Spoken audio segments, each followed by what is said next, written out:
as you can imagine, Chicago is jubilant right now after what happened on Saturday night.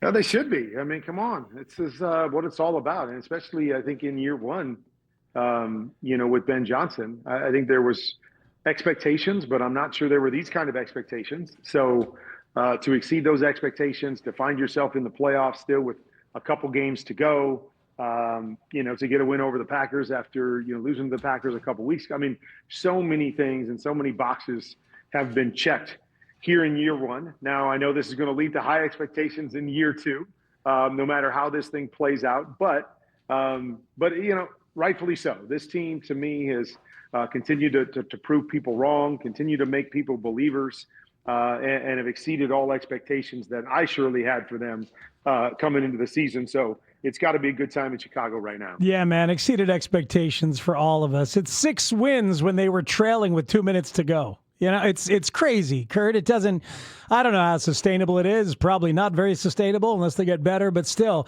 All right, take us through what your thoughts were or are on the closing touchdown, on the walk-off touchdown, a play that most people in this town will never, ever forget.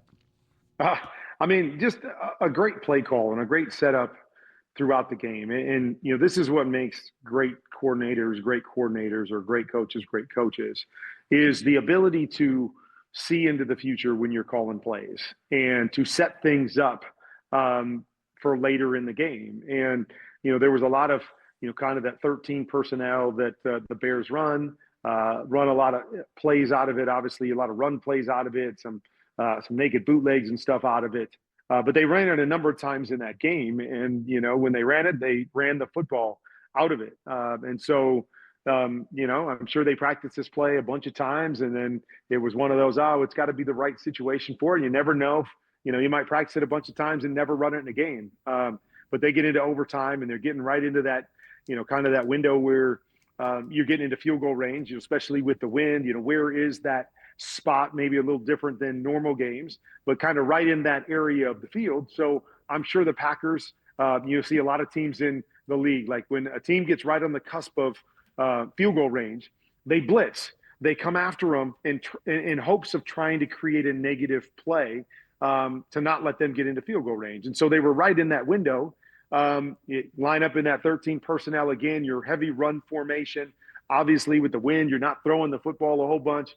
And those safeties are playing real tight to the line of scrimmage, ready to fill and stop the run. So you come back with the one play action that you've run out of that, and you get everybody up, and you get your one-on-one matchup that you're looking for, with DJ Moore, and then, unbelievable throw in the wind to drop that thing 55, 60 yards on the money. Just executed perfectly across the board, from the timing of the play call, the way it was executed, and then the catch and the throw on top of it was just, couldn't have drawn it up any better to be able to finish a game and kind of punch your ticket into the playoffs. It's interesting because DJ and Caleb and Ben said when they practiced it, it looked exactly like that. Like exactly. so like the angle that DJ took, the way that the ball went, and all of that, which is kind of amazing. But also Caleb said, I just wanted to throw it out there, let DJ go get it. DJ said, I just had to slow down my pace to make sure the ball hit where my hands go. So do both the quarterback and a wide receiver adjust on a deep ball like that? Well, you like to, it's really kind of, I think that's a great example of what we've been talking about all year long with Caleb. When, I tell you guys about when a guy throws a fastball, throws 100 miles an hour, there is no ability for adjustment. It is either there or it's not there. The receiver, can't see the flight of it and put on, a little extra juice to get there. They can't slow down to hold off a defender, and figure out where the pace is. It's like when we throw a go ball, we always say we want to put air under it.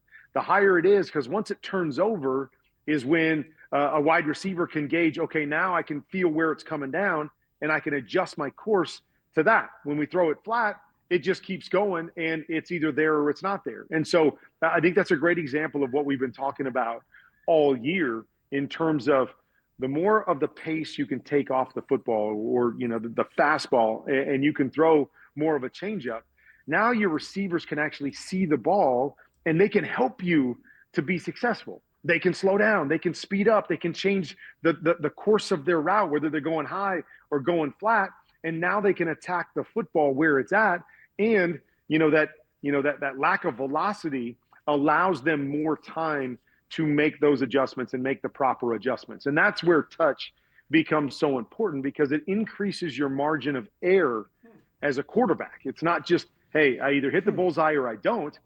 It's okay if I don't hit the bullseye. I can hit, the red stripe here or the white stripe there, as long as I give my receiver the ability to adjust and get to that football. And that's kind of what DJ's saying there, is the ball's out there, especially with the wind. Don't know how it's going to play, but he puts it out there. Oh, I know I got the defensive back on my back. Now, if I slow down, he can't get around me. He's got to go through me. And I play it perfectly where I catch the ball out in front of me instead of kind of running past it. And now the DB can get his hands in there and get a chance to knock the football away. And so I think it very much speaks to that same idea we've been talking about all year long with, where that step needs to be taken with Caleb in terms of, being able to understand the different kinds of throws that you have to make. Kurt, every week that you're on with us, it's great because you get to talk to Bears fans about what's going on with their team. If a Bears fan came up to you and was like, Kurt, you've done all of this. You've won all the big games. You've won all the awards. What do you think we have here in our quarterback? What would you say to them? Well, I would say right now, what you have is a quarterback that plays his best in the biggest moments. And, maybe not as consistent as some other quarterbacks, maybe not the efficiency level that you want to see each and every time out. But the beautiful thing is in year two, you're seeing a quarterback that is playing at his highest level in the biggest pressure moments. I talk oftentimes about, quarterbacks, and, I think we have this idea that the best quarterbacks elevate their play in the biggest moment. Like they play better than they play through the rest of the, normal games in pressure moments. And what I believe is that, the best quarterbacks play at their highest standard, not just at the beginning of the game, but at the end of games. And other guys kind of shrink in those moments, because I think you're going to play your best, whatever that best is, as much as you possibly can. And then it's hard to elevate from there. But I do think certain quarterbacks allow the pressure to affect them negatively, and they don't play their best football. They don't play up to their standard in those moments. That, to me, has been the beautiful thing about Caleb Williams is I know for most games he probably would say, I didn't meet my standard for most games.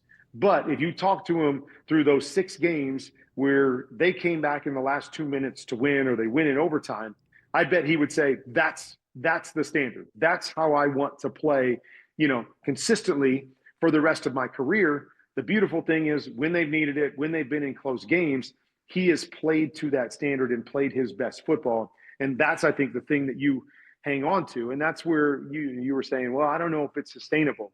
The beautiful thing is that the team has played well enough to put them in those tight games over and over and over again. It hasn't necessarily been because the quarterbacks played at that level, but what they've done is, hey, we're good enough to keep us in games. Now you go win it for us. And that's what they've seen from their young quarterback. That's been the beautiful part of, where the Bears are right now. And again, I think they're ahead of schedule and specifically ahead of schedule because their young quarterback is going to have to get better for them to be in this position, for the next 10 to 12 years when, he's their starting quarterback.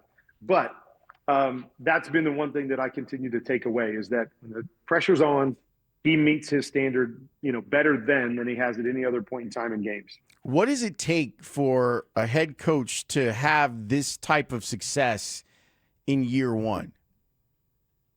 I think the biggest thing is no matter when you have the success, one of the biggest things when any coach comes in is, every coach when they're, hired on to be the head coach, they bring a message, right? They've got, hey, this is how we're going to do it. This is how we're going to achieve success. This is the plan that we're going to have. And what you're looking for as players is, that plan to play out, right? What they said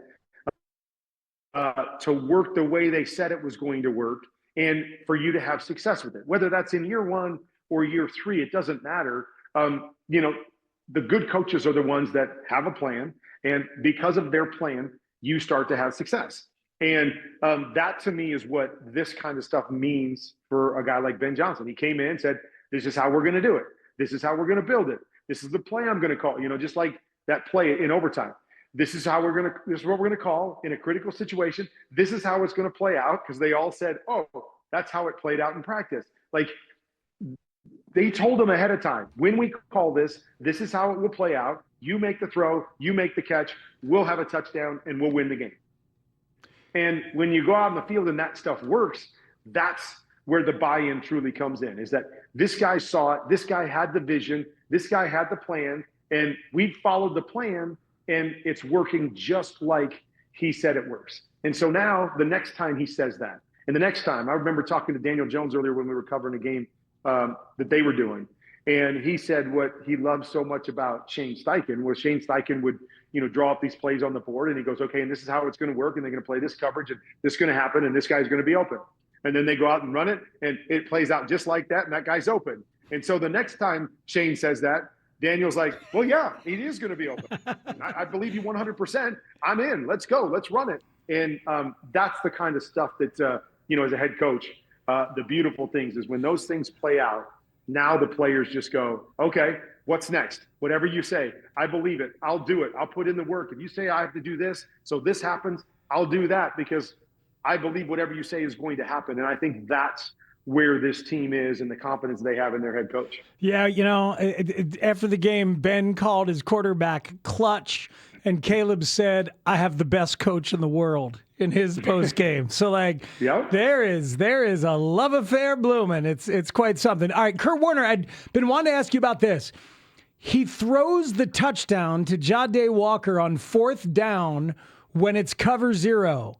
And the play right before it is also cover 0, I believe, as Yes, was. it was. Yes, right? And that one was. One other time earlier in the game. Yes, when he had an intentional grounding on that one, where he threw it and actually. And I tweeted, have a pressure plan, like I do every week. I'm so glad we're talking about this, because it like, you gotta, as a quarterback, you have to have you have to love that they're blitzing you, right? And I feel like he's not there yet, but man, on 4th down, he throws what Brady called it, a fadeaway jumper, like Steph Curry, to Jahdae Walker. He's backpedaling again for sure. The undrafted free agent who barely made the team. Incredible. But like, so what do you see when Caleb is trying to beat cover 0 or not, and he finally did on a 4th down play to tie the game?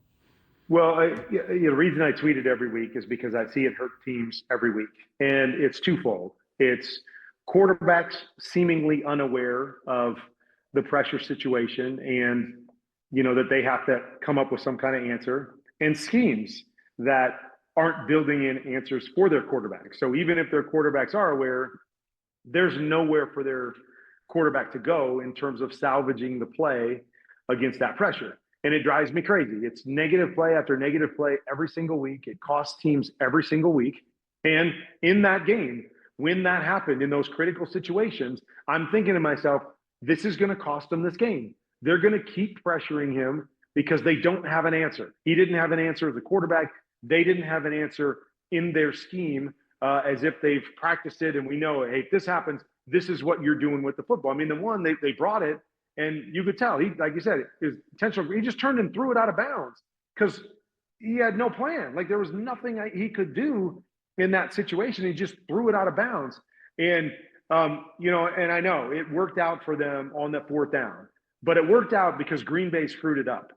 You know, Green Bay messed up the combo coverage and left the guy wide open in the back of the end zone. If they don't do that and they actually cover it right, I don't know if they win that game. And I don't know if we're talking about them punching their ticket to the playoffs, because they didn't have an answer. There was a short throw underneath that in normal situations, I shouldn't say that. In normal situations, either one of those throws could have been the blitz 0 answer. And the way Caleb did it, you have to retreat away from the pressure. You got to buy time, and then you got to lay it to the back of the end zone for the corner. So that could have been the answer. Or there was a quick throw underneath it where it's, hey, I got to get it out to that guy, and he's got to make his guy miss and get into the end zone. This one happened to work out for them, and it's great.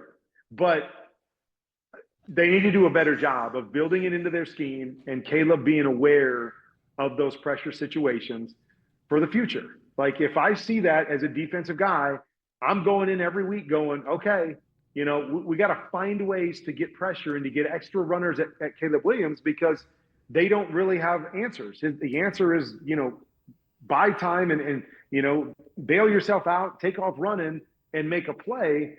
And that's just not a good enough answer, you know, over and over and over again. And so it is an area where I think they have to get better. I think there's a lot of teams in the NFL that have to get better. But they were fortunate in that situation that Green Bay doubled the underneath guy and left the deep guy free. So it became an easy pitch and catch for the, you know, for the touchdown. But it is something that concerns me moving forward. Kurt, as always, we appreciate the time. Thanks for joining us. Merry Christmas. Merry Christmas to you guys as well, and we'll talk soon.